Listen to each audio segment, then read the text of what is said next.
अल्हम्दुलिल्लाह नहमदुहु व नस्तईनुहु व नस्तगफिरुह व नु'मिनु बिही व नतवक्कलु अलैहि व नऊज़ु बिल्लाहि मिन शुरूरि अनफुसिना व मिन सय्यिआति अअमालिना मन यहदिहिल्लाहु फला मुदिल्ल लहु व मन युद्लिल्हु फला हादिय लहु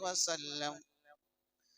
मुहतरम व मुकर्रम उलमाए इज़्ज़ाम, बुज़ुर्गान दीन, मज़हब इस्लाम और ईमान से ताल्लुक़ रखने वाले ईमानी इस्लामी दीनी मेरे नौजवान भाइयों, आज की मजलिस मस्जिद की इंतज़ामिया की जानिब से बहुत सारे अहम उमूर की जानिब तवज्जुह दिलाने के लिए मुनाकिद की गई है। उनमें से हर टॉपिक और हर मौजू एक बहुत अहम मौजू और टॉपिक है। अल्लाह रब्बुल इज़्ज़त इस मजलिस के मुनाकिद करने वालों को बेहतरीन बदला और सिला नसीब फरमाए। मुझे इस वक्त इस मौजू पर गुफ्तगू करनी है और जो मुझे मौजू दिया गया है वो नमाज है, उसकी फजीलत और उसके मसाइल। मैं चंद मोटे मोटे मसाइल जिक्र करूंगा क्योंकि नमाज का मौजू एक बहुत अहम मौजू है और एक लंबा वक्त तलब है, तो थोड़े मोटे मोटे मसाइल जिक्र करने पर इक्तिफा करूंगा क्योंकि हमें उसके बाद दूसरे हजरात को भी सुनना है। खुद मैं भी मोहताज हूँ, कहने वाला ऐसा नहीं कि इसका मोहताज नहीं है। आपस में मुज़ाकरा होगा, गुफ्तगू होगी, जिससे मेरे लिए भी सीखना आसान हो जाएगा, आपके लिए भी सीखना आसान हो जाएगा। और नमाज जैसा अहम अम्र जिसकी कुरान मजीद में जिसका तज़किरा 100 से ज़ायद मरतबा अल्लाह रब्बुल इज़्ज़त कुरान मजीद में जिसका जिक्र फरमा रहे हैं, उस इबादत को अच्छी तरह हम अदा करने वाले बन जाए। नबी अकरम सल्लल्लाहु अलैहि वसल्लम की अहादीस देखी जाए, बहुत सारी रिवायतें नमाज की फजीलतों पर है। नमाज न पढ़ने पर जो वाइदे और जो धमकियां दी गई है वो अहादीस में जिक्र की गई। एक जगह नबी अलैहिस्सलातु वस्सलाम इरशाद फरमाते हैं, अस्सलातु इमादुद्दीन, नमाज जो है वो दीन का सुतून है। जो एक खेमा कायम करते हैं, झुपड़पट्टी बांधते हैं, उसके बीच में एक ऐसा सुतून होता है कि जिसके ऊपर उस पूरे खेमे का दारो मदार होता है। बीच वाला सुतून निकाल लिया जाए तो वो खेमा गिर जाएगा। नमाज की मिसाल नबी अलैहिस्सलातु वस्सलाम फरमाते हैं, दीन के बहुत सारे शौबे, बहुत सारे इबादतें हैं और उसका जो मेन सुतून है, मेन जड़ और मेन बुनियाद जो है वो नमाज है। जिस शख्स ने नमाज को कायम किया गोया कि उसने पूरे दीन को कायम किया, और जिसने नमाज के अंदर सुस्ती और काहिली की, उसकी परवाह न की, गोया उसने पूरे दीन को ढा दिया, पूरे दीन को खराब कर दिया। ये नबी अलैहिस्सलातु वस्सलाम इरशाद फरमाते हैं। और एक और जगह के ऊपर आका सल्लल्लाहु अलैहि वसल्लम ने इरशाद फरमाया, नमाज का वक्त है, जमाअत से नमाज पढ़ना। ये हमें हुक्म दिया गया है कि जमाअत से नमाज पढ़ना है। और उसकी कितनी बड़ी ताकीद नबी सल्लल्लाहु अलैहि वसल्लम ने हदीस पाक में फरमाई। आप ये फरमाते हैं कि मेरा दिल चाहता है नमाज का वक्त हो और मैं चंद लोग किसी को हुक्म दूं कि वो मेरी जगह पर नमाज पढ़ा दे, और मैं उन लोगों के घरों पर जाऊं जो लोग मस्जिद में जमाअत के साथ नमाज नहीं पढ़ते हैं, मैं उनके घरों को जला दूं। ये वो नबी अलैहिस्सलातु वस्सलाम है जिनको रहमतुल लिल आलमीन सिर्फ इंसानों के लिए नहीं तमाम आलम वालों के लिए, शरीर परिंद जानवरों तमाम के लिए रहमत बनाकर भेजे गए। लेकिन नबी अलैहिस्सलातु वस्सलाम क्या फरमाते हैं, मैं उन लोगों के घरों पर जाऊं जो लोग नमाज नहीं पढ़ते हैं तो उनके घरों को चला दो। जमात के साथ नमाज पढ़ने की इतनी ताकीद है, हमें फिक्र करनी चाहिए, हमें एहतिमाम करना चाहिए कि हमारी नमाज जमात के साथ अदा करने वाली हो जाए। सबसे पहले नमाज के अंदर वुजू किया जाता है। वुजू इंसान के लिए पाकी का जरिया है। इंसान बहुत सारे बाहर के गंदे माहौल से आता है, उसके बदन की पाकी हो जाए। हमें इस चीज का ख्याल रखना है कि जब भी नमाज का वक्त हो जाए, अजान हो जाए, फौरन हम मस्जिद में आने की कोशिश करें। ऐसा नहीं है कि जमात खड़ी हो चुकी है उसके बाद आदमी जल्दी जल्दी आता है, मस्जिद में आता है, वुजू किया या नहीं किया, वुजू करते भी है लेकिन जल्दी जल्दी वुजू करने में ऐसी कोताही और कमियां रह जाती है कि जो फराइज है वुजू के 4 उसमें से किसी जगह खुश्क रह गई और पानी नहीं पहुंचा तो वो वुजू नहीं हुआ। और खास तौर पर कोहनी का ये हिस्सा, इसके अंदर कमी और कोताही रह जाती है कि आदमी जल्दी जल्दी वुजू करता है, उसने नल चालू किया और पानी बहा दिया, वो समझता है कि तमाम हिस्सों पर पानी पहुंच चुका, आमतन ये हिस्सा खुश्क रह जाता है। इसका एहतिमाम करना चाहिए कि कोहनी के ऊपर तक इस पूरे हाथ के ऊपर पानी पहुंचना चाहिए। अगर वहां पर पानी नहीं पहुंचा तो ये वुजू सही नहीं हुआ। इसलिए हदीस पाक में नबी अलैहिस्सलातु वस्सलाम ने जो नमाज की ताकीरें बतलाई, वहां पर यह भी बतलाया है कि अगर आदमी को भूख का तकाजा है, किसी दूसरी चीज का तकाजा है या पेशाब पाखाने का तकाजा है तो उस चीज को पहला पूरा करे, उसके बाद नमाज में शामिल हो ताकि आदमी का दिल और दिमाग नमाज की तरफ, अल्लाह की तरफ मुतवज्जे हो जाए। तो इसका एहतिमाम कब होगा, जब अजान से पहले ही हमारी तैयारी हो, हमारा जहन और दिमाग नमाज के लिए तैयार होगा कि मुझे नमाज के लिए जाना है। तो आदमी पहले से पेशाब पानी टॉयलेट, अगर भूख का तकाजा है उससे फारिग हो जावे और उसके बाद नमाज पढ़ेगा तो नमाज में दिल लगेगा। नमाज में दिल लगाना है। आज हमारी कोताही, मेरी भी या तमाम लोगों की कोताही होती है, हम नमाज पढ़ने के लिए आ जाते हैं कि हमें पता नहीं होता है नमाज में कौन सी सूरत पढ़ी, नमाज के बाद फौरन पूछ लिया जाए कि आपने पहली रकात में क्या पढ़ा। हालांकि खुद मैंने और आपने पढ़ा है लेकिन हम भूल जाते कि पहली रकात में कौन सी सूरत पढ़ी, दूसरी रकात में कौन सी सूरत पढ़ी, वो हमें याद नहीं रहती है क्योंकि नमाज का एहतिमाम पहले से दिमाग उसके लिए तैयार नहीं था। हमें उसके लिए तैयार करना पड़ेगा। हदीस पाक में नबी अकरम सल्लल्लाहु अलैहि वसल्लम ने लंबी हदीस जिब्रील, उसमें तरीका बतलाया। हजरत जिब्रील ने पूछा मल एहसान, एहसान क्या है? नबी अलैहिस्सलातु वस्सलाम ने इरशाद फरमाया अन तअबुदल्लाह कअन्नका तराहु, तो अल्लाह की इबादत ऐसा कर गोया कि तू अल्लाह को देख रहा है। गोया के इस आंखों के जरिए दुनिया के अंदर अल्लाह को देख नहीं सकते, इसलिए इरशाद फरमाया इस तरह अल्लाह की इबादत कर गोया कि तू अल्लाह को देख रहा है। नमाज में हमारी ये सिफत होनी चाहिए कि हम पहले हमारा ये इरादा कि मैं अल्लाह को देख रहा हूँ और नमाज पढ़ रहा हूँ। अगर ये सिफत पैदा नहीं होती है तो आप सल्लल्लाहु अलैहि वसल्लम ने इरशाद फरमाया फ़इन लम तकुन तरा फ़इन्नहु यराक, अगर तू अल्लाह को नहीं देख पाता है, तेरे अंदर ये सिफत पैदा नहीं हो रही है तो कम से कम ये ख्याल तो कर कि वो अल्लाह तुझे देख रहा है। ये एहतिमाम होना चाहिए कि मैं अल्लाह को नहीं देख सकता तो अल्लाह तो मुझे देख रहा है। और हम ऐसी नमाज पढ़े कि ये मेरी नमाज जिंदगी की आखिरी नमाज है। अगर किसी की मौत का वक्त बतला दिया जाए, अभी 7:55 हो रही है कि 8 बजे आपका इंतकाल हो जाएगा, आपको अब जो काम करना है कर लीजिए 5 मिनट में, वो आदमी कितने एहतिमाम के साथ वो काम करेगा। हम जो भी नमाज पढ़े हमारा इस्तिहज़ार, ध्यान और दिल ये होना चाहिए कि जिंदगी की आखिरी नमाज है, उसके बाद मुझे नमाज मिले या न मिले ये मेरी आखिरी नमाज है। तो आदमी कितने एहतिमाम से बढ़ेगा। और किसी को क्या पता है कि किसकी मौत कब किस जगह लिखी हुई है। अभी आदमी का मुंह बाई जानिब है, उसमें वो ताकत और सकतने के सामने भी मुंह आए उससे पहले उसकी मौत वाक़े हो जाए। तो नमाज से जो भी नमाज पढ़ी जाए उसमें आदमी ये एहतिमाम करे, ये ध्यान रखे कि जिंदगी की आखिरी नमाज है, अच्छी तरह नमाज को अदा करे। तो सबसे पहले अच्छी तरह वुजू करना है और वुजू से फारिग होने के बाद हमारी एक कमी ये हो जाती है कि हम जब देर से आए हैं, नमाज शुरू हो चुकी है, तो भागते भागते मस्जिद में जमात खाने में हम दाखिल होते हैं। भागते भागते नहीं आना है, पहले इमाम साहब का रुकू हो जाए तो हो जाने दीजिए, लेकिन अदब के साथ अल्लाह के घर में दाखिल होना है। अगर हम किसी बड़े आदमी के घर पर जाते हैं, कलेक्टर के ऑफिस में, मामलेदार के ऑफिस में जाते हैं और कलेक्टर साहब सामने बैठे हुए हो, तो हम कितने एहतिमाम और अदब के साथ उसके सामने जाते, उसके टेबल के सामने खड़े रहते हैं। ये अहकमुल हाकिमीन का घर है, तमाम बादशाहों के बादशाह का घर है। हमें अदब और एहतराम, मस्जिद के आदाब की रियायत करते हुए अच्छी तरह चल कर नमाज में शरीक होना है। अगर हम जल्दी भागेंगे, दौड़ेंगे, उसकी वजह से आवाज होगी, हमारी आवाज की वजह से जो लोग जमात की नमाज में शरीक है उनकी नमाज में खलल वाक़े होगा। इमाम साहब का ध्यान भी पीछे चला जाएगा जहां पर ये दौड़ भाग की आवाज आ रही है, और हो सकता है कि इमाम साहब 4 की बजाय 5 या 4 की बजाय 3 भी पढ़ा दे।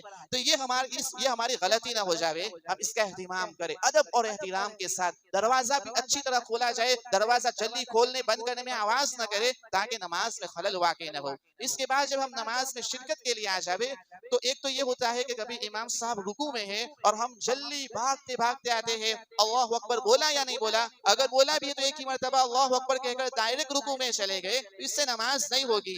अल्लाहु अकबर कहकर क़ियाम करना है और क़ियाम के बाद फिर रुकू में जाना है। डायरेक्ट आदमी रुकू में चला गया तो उसका क़ियाम नहीं पाया गया, उसकी नमाज नहीं होगी। हमें इसका एहतिमाम करना है। उसमें एक दूसरी गलती और कोताही हमारी ये होती है नमाज के सिलसिले में, इसी सूरत में रुकू में हम बाहर से आए और जल्दी जल्दी हम रुकू पकड़ने के लिए जा रहे थे कि इमाम साहब ने समी अल्लाहु लिमन हमीदा कहकर वो खड़े हो गए, तो हम पीछे खड़े हो जाते हैं मोबाइल लेकर या बात करते हुए, इधर उधर देखते हुए। जब इमाम साहब सजदा वगैरह खत्म कर लेंगे उसके बाद दूसरी रकात में शरीक होते हैं। ऐसा नहीं करना है। हम अपने इमाम को जिस हालत में पावे उस हालत में हमें शरीक हो जाना है। चाहे इमाम साहब को हम सजदे की हालत में पाया, मस्जिद में दाखिल हुए, इमाम साहब सजदे की हालत में है, अल्लाहु अकबर कहकर क़ियाम करना है, फिर अल्लाहु अकबर कहकर उसी सजदे में हमें शामिल हो जाना है। एक सजदे का सवाब, 2 सजदे का सवाब मिलेगा। क्या हमारे पास नेकियों का इतना ढेर है कि हमें सवाब की जरूरत नहीं है?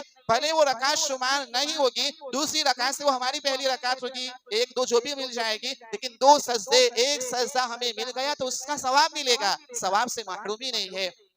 और बंदा और इंसान रब तबारक व तआला से सबसे ज्यादा करीब, सबसे ज्यादा नजदीक जिस हालत और पोजीशन में होते हैं वो सजदे की हालत है कि सजदे की हालत में इंसान अल्लाह ताला से सबसे नजदीक हो जाता है, अल्लाह ताला के सबसे ज्यादा करीब। सजदे की हालत ऐसी है कि इंसान अल्लाह रब्बुल इज्जत के कदमों में, कदम वगैरह से अल्लाह ताला की जात पाक है कि इंसान अल्लाह ताला के कदमों में गिर गया, और जो किसी के कदमों में गिर जाता है उसे वापस नहीं किया जाता है। सजदे में सबसे ज्यादा करीब अल्लाह के बंदा होता है। हमें सजदा करना है तो इस कमी और कोताही को हमें दूर करना है कि जिस हालत और पोजीशन को इमाम साहब को हम नमाज में पावे उसी हालत में सजदा हो तो सजदे में शामिल हो जाना है, पीछे खड़े नहीं रहना है। नमाज का तरीका हम देखते हैं कि सबसे पहले इंसान को नियत करना है कि मैं ये फर्ज नमाज पढ़ रहा हूँ, जोहर हो, असर हो, मगरिब हो, इशा, इस इमाम की इक्तिदा के अंदर, तो इमाम की इक्तिदा की नियत करना है। अब बोलने की जरूरत नहीं कि किबले के सामने ये मौजूद ही है, बोलना जरूरी नहीं है। तो ये नमाज फर्ज, जोहर, असर, मगरिब, इशा या फजर ये पढ़ रहा हूँ और इस इमाम की इक्तिदा में, ये हमारी नियत नाम है दिल के इस्तिहजार का, दिल के अंदर उसका ध्यान हो जाए कि ये मैं नमाज पढ़ रहा हूँ। जुबान से बोलना जरूरी नहीं है, जुबान से बोल ले तो बेहतर है कि ज्यादा इस्तिहजार हो जाए, जुबान से बोलना कोई जरूरी नहीं है। नियत दिल के इरादे का नाम है कि मैं ईशा की नमाज पढ़ रहा हूँ इस इमाम के पीछे। कम से कम इतनी नियत आदमी कर ले। अल्लाहु अकबर कहकर हाथ बांधे। अल्लाहु अकबर में हमारे जो अंगूठा है, ये अंगूठे कानों की लौ के उसके सामने रखने चाहिए, उसको पकड़ ले तो भी बेहतर है, और न पकड़े उसके सामने है तो ये उंगलियां कानों के ऊपर वाले हिस्से की जानिब रहे। नमाज के अंदर हमारे ये जो तमाम आसा जो है वो किबले की तरफ होते हैं, लेकिन ये हाथ का ये जो हिस्सा है वो इस तरह हम बांध देते हैं, रुकू में इस तरह, सजदे में इस तरह, वो सामने नहीं होता है किबले की जानिब, तो ये हिस्सा भी किबले की जानिब हो जाए, इसलिए तकबीर तहरीमा में हाथ उठाए गए ताकि ये हिस्सा भी किबले की जानिब हो जाए। इसलिए हमें इसका एहतिमाम करना है कि कानों की जो लौ है उसके पकड़े तो भी दुरुस्त, उसके सामने रखे तो भी दुरुस्त, और ये उंगलियां ऊपर की जानिब रखे, और उंगलियों मिलाना खुलना इस तरह नहीं है, जो अपनी पोजीशन पर उंगलियां है उसी पोजीशन और हालत पर रखना है, और अल्लाहु अकबर कहकर हमें कौल बांधना है। ये 3 उंगलियां ऊपर रहेगी और ये छोटी उंगली और अंगूठे से इसको हमें बांध लेना है, इस तरह बांध लेना है, और इसको जो बांधना है दूधी के नाफ के नीचे वाला जो हिस्सा है वहां पर उसको बांध लेना है। सना पढ़ना है, जमात के साथ नमाज पढ़े तो सना पढ़कर खामोश हो जाना है। इमाम साहब सूरह फातिहा बिस्मिल्लाह वगैरह पढ़कर आगे वाली सूरत मिलाएंगे। और हम अकेले नमाज पढ़ रहे तो सना भी पढ़ना है, औज़ु बिल्लाहि मिनश शैतानिर रजीम बिस्मिल्लाहिर रहमानिर रहीम, और सूरह फातिहा पढ़ना है और उसके बाद अगली सूरत को मिलाना है। इस तरह ये पहली रकात की सूरह फातिहा और सूरत हो जाएगी। नमाज पढ़ रहे सूरह फातिहा हो जाए, उसके बाद आमीन कहना है। एक बुजुर्ग है, उनकी एक मर्तबा जमात से नमाज छूट गई और नमाज जमात के साथ नहीं मिल सकी। हदीस पाक में नबी अकरम सल्लल्लाहु अलैहि वसल्लम ने इरशाद फरमाया है कि जो नमाज जमात के साथ पढ़ी जाती है उसकी फजीलत 27 गुना ज्यादा हो जाती है। एक रिवायत के मुताबिक 25 गुना फजीलत ज्यादा है। तो उन्होंने वो अपनी जिंदगी में ऐसी नमाज पहली मर्तबा हुई कि जमात नहीं मिल सकी, तो उन्होंने 27 मर्तबा नमाज पढ़ी। कितनी मर्तबा? 27 मर्तबा, ताकि वो फजीलत हासिल हो जाए। गैब से आवाज आया कि फरिश्तों की आमीन का क्या होगा। फरिश्तों की आमीन जमात के साथ जो नमाज पढ़ी थी उस वक्त जो फरिश्तों ने आमीन कही थी वह आमीन अब नहीं मिल सकती। आप 25, 27 या उसके डबल भी पढ़ लिया जाए, लेकिन जो जमात की फजीलत, इमाम साहब के साथ नमाज पढ़ने की फजीलत, फरिश्तों और मलाइका ने जब आमीन कहा था वह आमीन नहीं मिल सकती। हमें एहतिमाम करना है कि हमारी नमाज जमात के साथ हो ताकि फरिश्तों की आमीन हमें मिल सके।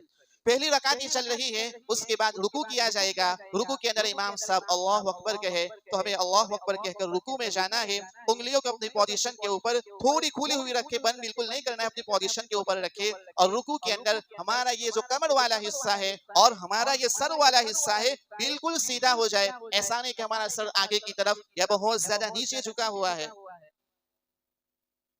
या हमारा सर बिल्कुल ऊपर है, तो ऐसा नहीं चलेगा। प्रैक्टिकल बता दीजिए।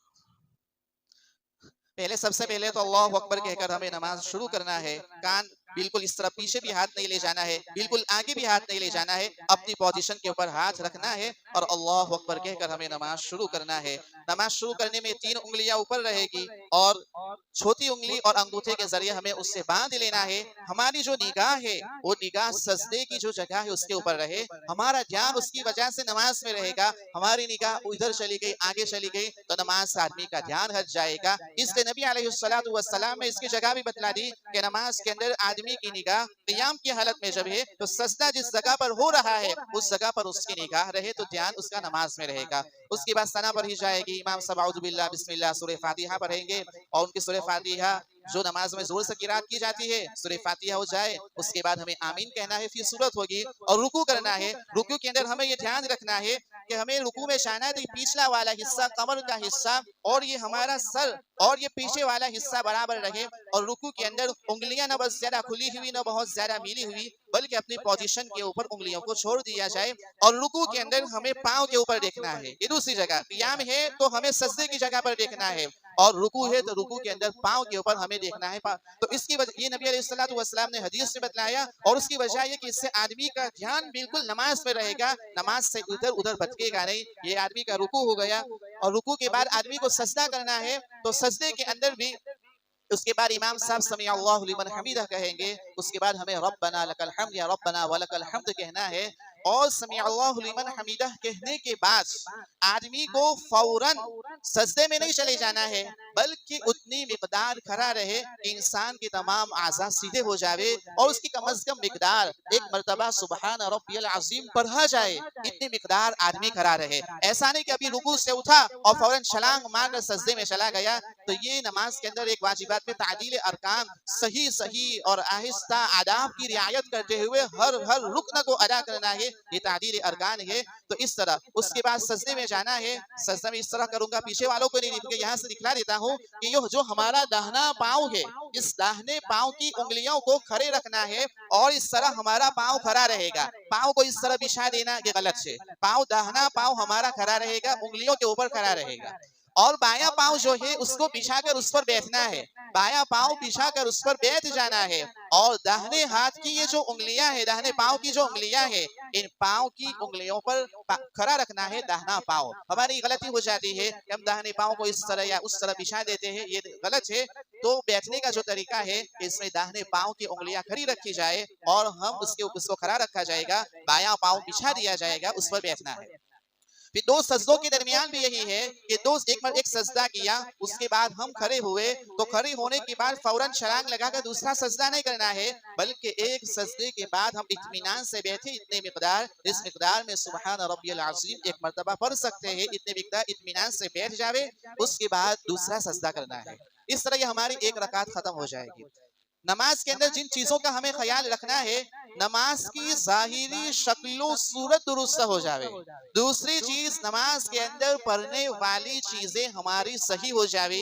और तीसरी चीज, नमाज में खुशू और खुजू, इंसान का ध्यान बिल्कुल नमाज ही की तरफ हो, अल्लाह ही की जानिब मुतवज्जे हो। खुशू का मतलब इंसान के जाहिरी आज़ा पुरसुकून इत्मीनान वाले हो, और खुशू का मतलब इंसान की अंदरूनी कैफियत वो भी बिल्कुल, उसका ध्यान भी रब तबारक व तआला की जानिब वो भी पुरसुकून हो, दिल भी पुरसुकून और जाहिरी आज़ा भी इंसान के पुरसुकून होने चाहिए। इस तरह की नमाज में हमें ख्याल रखना है। नमाज के अंदर बहुत सारी गलतियां हो जाती है, इंसान की तवज्जो उसकी जानिब होती नहीं है। अपनी नमाज को हम दूसरे के सामने पेश भी करना है। 40 दिन या 4 महीने की जमात में जाते हैं तो वहाँ नमाज का मुज़ाकरा होता है, वहाँ पर नमाज सिखलाई जाती है, इसकी हमें कोशिश करना चाहिए। या खानकाह की जो मजलिसें लगती है, खानकाह की मजलिसों में नमाज के मुज़ाकरे होते हैं, वहाँ प्रैक्टिकल नमाज पढ़ाई सिखाई जाती है। हम ये कोशिश करें, वहाँ जाने की कोशिश करें। मैं खुद कोशिश कर रहा हूँ, अल्लाह कोशिश पूरी करे। काकोसी पालनपुर में मुफ्ती आदम साहब ये नमाज बाकायदा सिखलाते, मैं 4-5 से इरादा करता हूँ, वहाँ जाने का जा नहीं सकता हूँ। दुआ फरमाए कि अल्लाह वहाँ पहुँचा देवे। हम अपनी नमाज उनके सामने पेश करेंगे, हमारी गलतियाँ हमें खुद पता नहीं चलती है। कोई जो अच्छा जानने वाला है, जो इसका मुरब्बी है, वो हमें अपनी गलतियाँ बतलाएगा तो हमारी नमाज सही होगी। तो एक तो ये है कि हम दूसरी चीज जो किरात की जाती है, एक तो इमाम साहब किरात करेंगे, फिर हम खुद जो किरात कर रहे हैं, इसी तरह जो तस्बीहात पढ़ रहे हैं, अत्तहियात वगैरह पढ़ रहे हैं, उसमें जो हमारे होंठ है उसमें हरकत होनी चाहिए। कम से कम इतनी आवाज निकले कि उस आवाज को खुद हम सुन सके कि मैंने ये पढ़ा सुबहान रब्बियल अज़ीम। चाहे मेरा अड़ोस पड़ोस वाला ना सुने, लेकिन कम से कम मैं सुन सकूं। ये गलती आम तौर पर हो जाती है कि आदमी सोचता है कि अल्लाह अकबर कहकर सुबहानकल्लाहुम्मा सना में पढ़ा, लेकिन उसके होंठ नहीं बोलते। तो ये तो सिर्फ सोचना हुआ कि वो सना को उसने अपने दिमाग में सोचा कि इस तरह सुबहानकल्लाहुम्मा बिहम्दिका व तबारक अस्मुक व तआला जद्दुक है। तो ये सोचना हुआ, पढ़ना नहीं हुआ। तो पढ़ना है, हमारे होंठ नहीं बोले, कम से कम इतनी आवाज नहीं आई कि जो आवाज खुद हम सुन सके, तो वो नमाज दुरुस्त नहीं होगी। इसकी हमें कोशिश करना है। आमतौर पर यह गलती पाई जाती है। ऐसा है जैसा कि कोई आदमी अखबार और किताब पढ़ रहा है, मुताला कर रहा है, तो मुताला और किताब पढ़ते वक्त, उसका अभ्यास करते वक्त आदमी के होंठ हिलते नहीं है। वो सिर्फ समाचार और न्यूज देख रहा है कि आज यहाँ पर ये हादसा हुआ, कल यहाँ पर ये हुआ, होंठ हिलते नहीं है। तो इस तरह हमें सिर्फ पढ़ना नहीं है, यानी हमारे होंठ ना खुले और सोचना नहीं है, बल्कि हमारे होंठों में हरकत आनी चाहिए और इतनी आवाज निकले जिस आवाज को खुद हम कम से कम सुन सके। एक चीज का ध्यान, बहुत सारी चीजें मोटी मोटी सिर्फ चीजें बतलाता हूँ। एक चीज का ध्यान हमें ये भी रखना है कि तकबीर तहरीमा जो है, जब इमाम साहब अल्लाह अकबर कहे तो इमाम साहब के अल्लाह अकबर बोलने के बाद हम शुरू करें। ऐसा नहीं कि इमाम साहब अभी हाथ उठाए हैं, बोलना शुरू करे, हमने उससे पहले हाथ बांध लिए, तो ये नमाज दुरुस्त नहीं होगी। तो इमाम साहब अल्लाह अकबर कह दे, उसके बाद हम अल्लाह अकबर कहकर नमाज में शामिल हो जावे, ताकि इमाम की इक्तिदा बाकी रहे। इमाम साहब के पीछे हम नमाज पढ़ रहे हैं, तो जैसा वो करा रहे हैं उनकी पैरवी और इक्तिदा में उसी तरह करना है। उन्होंने अल्लाह अकबर कहकर खड़ा किया, हमें खड़ा हो जाना है। उन्होंने बिठाया, हमें बैठ जाना है, इमाम साहब की पैरवी करना है। एक चीज लेकिन उसमें यह है कि तशहुद जब पढ़ना है, अगर आदमी पहले से नमाज में शामिल है और दूसरी रकात में भी तशहुद पढ़ा जाता है और चौथी रकात में भी पढ़ा जाता है, तो इमाम साहब मसलन दूसरी रकात में तशहुद पढ़ा और इमाम साहब अल्लाह अकबर कहकर तीसरी रकात में के लिए खड़े हो गए, लेकिन हमारा तशहुद अभी पूरा नहीं हुआ है, तो हमें अपना तशहुद पूरा करना है, उसके बाद खड़ा होना है। दुरूद शरीफ वगैरह की बात नहीं है, दुरूद शरीफ दुआ मासूरा की बात नहीं है, तशहुद की सिर्फ बात कर रहा हूँ। हमारा तशहुद अभी खत्म नहीं हुआ, इमाम साहब ऊपर चले गए, तो हमें अभी अपना तशहुद पूरा करना है और उसके बाद आगे खड़े होना है। ये उस नमाजी के लिए है जो पहले से नमाज में शामिल हुआ। मसबूक जो बाद में हुआ है, उसका तशहुद पूरा नहीं हुआ हो तो भी उसको खड़ा हो जाना है, लेकिन वो आदमी जो पहले से नमाज में शामिल है, उसका तशहुद पूरा नहीं हुआ कि इमाम साहब अल्लाह अकबर कहकर तीसरी रकात के लिए खड़े हो गए, तो हम अपना तशहुद पूरा करके फिर अल्लाह अकबर कहकर खड़ा होना है। इसका अंदाजा हमें पहले से लगा लेना चाहिए कि इमाम साहब कितनी मिकदार के अंदर तशहुद पढ़ पाते हैं, कितनी स्पीड के साथ, उनकी स्पीड कितनी है, वो कितनी देर लगती है। तो हम भी अपनी रफ्तार को उसी के मुताबिक रखें ताकि हमारा तशहुद भी पूरा हो जाए। बहुत जल्दी जल्दी भी नहीं, बहुत आहिस्ता आहिस्ता भी नहीं। तो इमाम साहब के पीछे चंद बार नमाज पढ़ते तो उसका अंदाजा आ जाता है कि इमाम साहब इतनी मर्तबा के अंदर अपना तशहुद पूरा करते हैं। दुरूद शरीफ भी पढ़ना है, उसके बाद सना वगैरह भी पढ़ना है। तो पहली रकात मैंने बतलाई थी, पहली रकात के बाद दूसरी रकात के लिए आदमी खड़े होगा, बिस्मिल्लाहिर्रहमानिर्रहीम कहकर सूरह फातिहा पढ़ना है, उसके बाद आमीन कहना है और सूरत मिलाना है। आमतौर पर यह करना चाहिए कि जो पहली रकात है, पहली रकात की किरात थोड़ी लंबी होनी चाहिए और दूसरी रकात की किरात उसके मुकाबले में कम से कम इतना फासला हो कि वो 3 आयतों का फासला हो जाए उससे छोटी होने के लिए। तो दूसरी रकात को हम छोटा रखें, पहली रकात को बनिस्बत ज्यादा लंबी होनी चाहिए और दूसरी रकात छोटी होनी चाहिए। इसमें भी हमें रुकू करना है, सजदा करना है। दूसरी रकात में तशहुद पढ़ने के बाद अशहदु अल्ला इलाहा इल्लल्लाह कहकर हमें उंगली उठाना है, ला के ऊपर और इलाह के ऊपर उंगली को बिठा देना है। उसके बाद तीसरी और चौथी रकात को हमें पूरा करना है।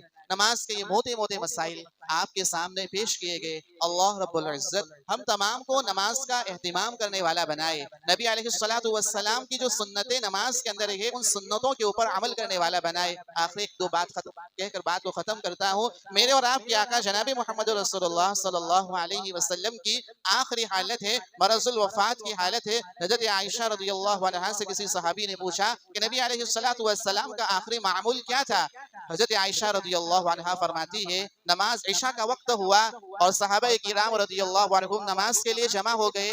नबी अलैहिस्सलातु वस्सलाम का इंतजार कर रहे थे कि आप सल्लल्लाहु अलैहि वसल्लम तशरीफ लाए और नमाज पढ़ाए। नबी अलैहिस्सलातु वस्सलाम होश की हालत में नहीं थे। होश आया तो कहा कि नमाज का वक्त हुआ, सहाबा किराम आपके इंतजार में बैठे हुए हैं। नबी अलैहिस्सलातु वस्सलाम ने पानी मंगवाया और गुस्ल किया, फिर बेहोश हो गए। फिर उसी मरतबा होश हुआ, पानी मंगवाया, गुस्ल किया, फिर बेहोश हो गए। तीसरी मरतबा भी पानी मंगवाया और अब फिर कहे ये हज़रत अबू बकर सिद्दीक रज़ियल्लाहु अन्हु को ये इत्तिला भेज दी कि आप नमाज पढ़ा दें। नबी अलैहिस्सलातु वस्सलाम में वो सकत और ताकत नहीं थी। दूसरे दिन ज़ोहर की नमाज में कुछ ताकत आई। दो आदमी हज़रत अब्बास, हज़रत अली रज़ियल्लाहु अन्हु के सहारे मस्जिद में तशरीफ लाए। हज़रत अबू बकर सिद्दीक नमाज पढ़ा रहे थे, वो थोड़े कुछ पीछे हटने लगे। आप अलैहिस्सलातु वस्सलाम ने इशारे से मना किया। नबी अलैहिस्सलातु वस्सलाम हज़रत अबू बकर सिद्दीक के पहलू में बैठ गए। नबी अलैहिस्सलातु वस्सलाम आखिरी हालत में भी नमाज की फिक्र फरमा रहे। 3 मरतबा गुस्ल करते हैं ताकि वो अपनी बॉडी मेंटल हो जाए, अच्छी हो जाए, नमाज के लिए शरीक हो सके। नहीं हो सकी, दूसरे दिन 2 आदमियों के सहारे मस्जिद में तशरीफ लाए। नमाज किसी भी हालत में मुआफ नहीं है, चाहे बूढ़ा हो, जवान हो, नौजवान हो, इसलिए हमें इसका एहतिमाम करना है। मैंने खुतबे में एक हदीस का टुकड़ा छोटा सा पढ़ा था, अस्सलातु नूरुन, नमाज ये नूर है और रोशनी है। हजरत मुहद्दिसीन फरमाते हैं वो 3 जगहों पर नूर और रोशनी है और तीनों लफ्ज औफ से शुरू होते हैं अरबी में। एक तो कब्र के अंदर ये नमाज नूर बनती है इंसान के लिए, एक कल्ब और दिल के अंदर ये नमाज कल्ब को मुनव्वर और रोशन करती है और क़ियामत के दिन ये नमाज इंसान को रोशनी अता फरमाएगी। अल्लाह रब्बुल इज्जत हम तमाम को नमाज को अपने औकात पर नबी अलैहिस्सलातु वस्सलाम की सुन्नतों के मुताबिक पढ़ने वाला